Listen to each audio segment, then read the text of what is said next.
Why does the low-fee private sector get criticised? I think on two grounds. One, because the right to education is the right to free education. Governments have an obligation through international human rights law and international agreements to make education available free at the basic level.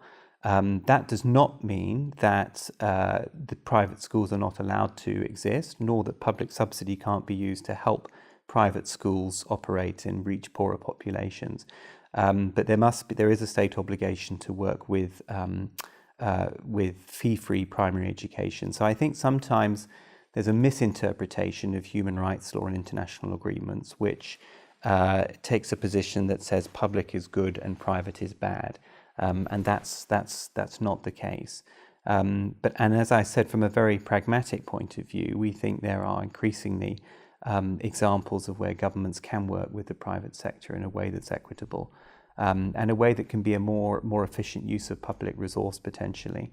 But we also strongly believe that for the private sector to service the poorest communities, that will probably require public subsidy, or it will require the public sector itself to go that extra mile and take on those additional costs. We shouldn't expect markets to be, by their nature, equitable distributors of opportunity, but it's possible to harness markets and to see them in a complementary way that can drive equity and quality goals.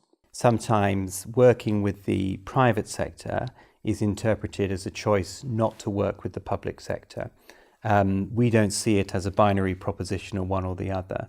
I still think, as I said, that the most important thing to do is to work with the public sector, but it's not an either or. Finding a way of finding that 20% provision plus that's in the private sector and harnessing that through public policy and investment and private investment as well, should be seen as complementary. So it's not an either or choice, and I think that sometimes the private sector is criticised on the basis of being promoted as better or an alternative, which is not something that I believe or the IDP Foundation.